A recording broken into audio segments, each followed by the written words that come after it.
तो hello friend, मेरा नाम है सुजीत। तो आज की इस वीडियो में मैं बताने जा रहा हूँ क्लास 12th का ऑब्जेक्टिव क्वेश्चन ऑफ चैप्टर 1।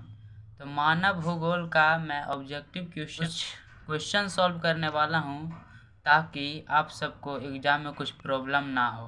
तो आइए वीडियो को कंटिन्यू करते हैं और क्वेश्चन को देखते हैं। तो पहला क्वेश्चन है कि भूगोल शब्द का प्रयोग सर्वप्रथम किसने किया। मैंने आप सबको बताया था कि पहले स्टार्टिंग के पहले वीडियो में मैंने बताया था कि भूगोल शब्द का प्रयोग एक यूनानी विद्वान किया था जिसका नाम था इरेटोस्थनीज। तो आप सब देख सकते हैं कि इरेटोस्थनीज का नाम ऑप्शन नंबर बी। तो मेरा ये ऑप्शन नंबर बी का जो आंसर है ये हो जाएगा मेरा पहला का आंसर। भूगोल शब्द का प्रयोग सर्वप्रथम इरेटोस्थनीज ने किया था। आइए अगला क्वेश्चन देखते हैं। तो अगला क्वेश्चन है आधुनिक मानव भूगोल का जनक कौन है। तो मानव भूगोल का अगर कोई जनक पूछे तो आपको सीधे रेटजेल मारना है, ना कि एलन सैंपल और ब्लाडिला ब्लॉस को नहीं मारना है। जो मानव भूगोल का जो जनक है उसको रेटजेल को ही माना जाता है, क्योंकि सर्वप्रथम उसने ही एंथ्रोजियोग्राफी में उसने लिखा था मानव भूगोल के बारे में। और एंथ्रोजियोग्राफी में आप सबको बता दूं कि ये एक बुक है जिसको रेटजेल साहब ने लिखा था। और एंथ्रो मतलब होता है एंथ्रोपोजियोग्राफी। एंथ्रोपो मतलब होता है मानव, एंड जियोग्राफी मतलब होता है इसका वर्णन करना, मतलब भूगोल। तो मानव भूगोल का जो जनक है उसको रेटजेल साहब के द्वारा दिया गया था। तो यहाँ पे आंसर हो जाएगा हमारा ए। आइए क्वेश्चन को आगे देखते हैं। तीसरा क्वेश्चन है कि निम्नलिखित में से कौन सा एक मानव भूगोल का उपागम नहीं है। उपागम कहने का मतलब उससे दृष्टिकोण नजरिया में नहीं है। मतलब उपागम कहने का मतलब मानव भूगोल से कौन नहीं मिलता जुलता है। तो पहला है क्षेत्रीय, मानव भूगोल क्षेत्रीय मिलता है। दूसरा स्थानीय संगठन मिलता है। मानवीय भाईचारा मिलता है, क्योंकि मानव भूगोल को ही मानव और भौतिकी मानव गतिविधियां और भौतिक गतिविधियों को मिला के ही मानव भूगोल को बनाया गया है। तो जिसको क्षेत्रीय आधार पे या स्थानीय आधार पे, तो ये दोनों तो मिल ही गया, और मानव भाईचारा भी मिल गया। तो हमारा कौन नहीं मिला, बी। तो इसका आंसर सही उत्तर हो जाएगा बी।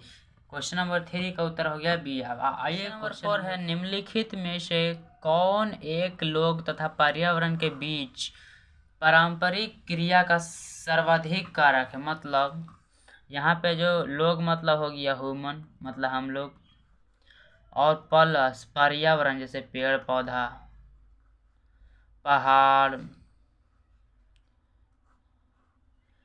पहाड़, इसका जो बीच का जो पारस्परिक कारक क्रिया का सर्वाधिक कारक क्या है। मतलब ये ह्यूमन जो है पेड़ को कटाई करके बहुत सारे, मतलब पेड़ को काट के बहुत सारे चीज़ बनाता है तकनीकी के आधार पे। मतलब टेक्नोलॉजी इतना डेवलप हुआ कि मानव उसको कुछ से कुछ वजह से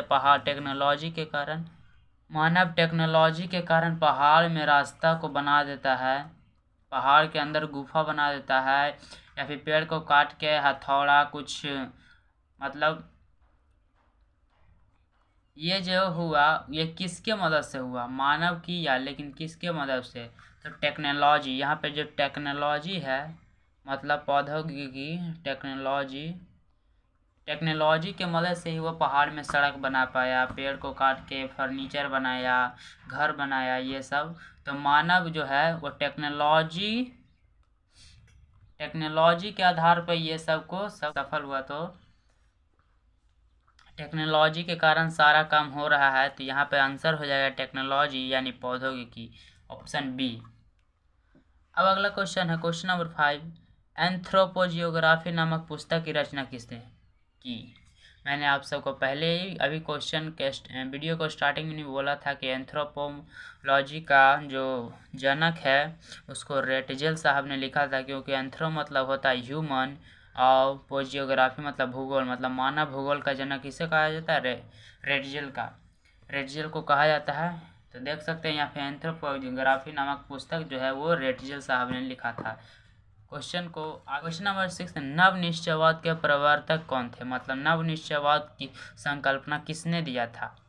तो मैंने कल के वीडियो में आप सबको बताया था नव निश्चयवाद जो ग्रिफिथ टेलर थे उसी ने दिया था। तो यहाँ पे ऑप्शन में देखते हैं कि पहले में ग्रिफिथ टेलर है, तो यहाँ पे आंसर हो जाएगा ग्रिफिथ टेलर।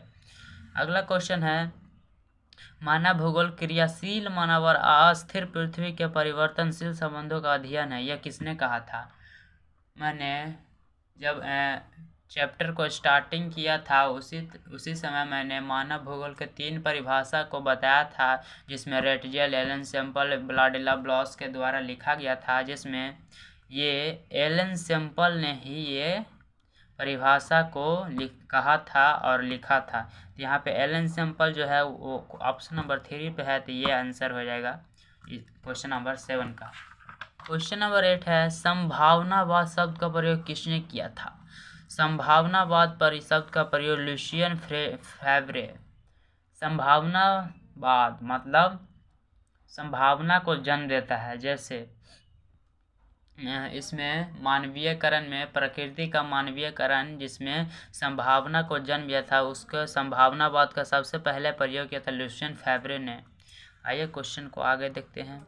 संभावनावाद अवधारण में किस घटक को महत्वपूर्ण माना गया। संभावनावाद जो है वो प्रकृति का मानवीयकरण था, मतलब प्रकृति का मानव का प्रकृतिकरण में प्रकृति हेड था और प्रकृति के मानवीयकरण में मानव हेड था, मतलब मनुष्य जो है वो क्या है यहाँ पे महत्वपूर्ण है। मतलब यहाँ पे आया था पर्यावरण निश्चयवाद, प्रकृति के मानव के प्रकृतिकरण में आया था पर्यावरण निश्चयवाद जो शब्द था, इसका उपयोग किया था, और प्रकृति के मानवीयकरण में उपयोग हुआ था संभावनावाद। तो संभावनावाद में मेन था मानव। तो यहाँ पे बी ऑप्शन सही हो जाएगा।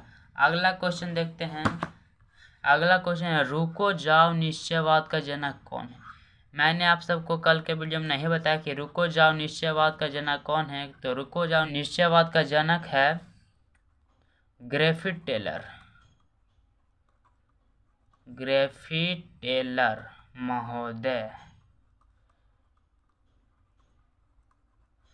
क्योंकि रुको जाओ निश्चयवाद को ही हम लोग कहते हैं नव निश्चयवाद,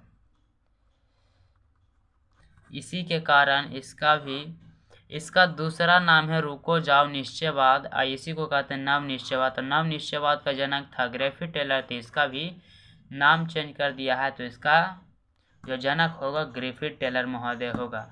आशा करता हूं कि आप सबको क्वेश्चन समझ में आया होगा और एग्जाम में कोई परेशानी नहीं होनी चाहिए लिखने में। तो वीडियो को अंत तक बने रहने के लिए धन्यवाद और चैनल को सब्सक्राइब कर दें। वीडियो को लाइक करके चैनल को सब्सक्राइब कर दें, साथ में बेल आइकन को दबाना ना भूलें। Thank you.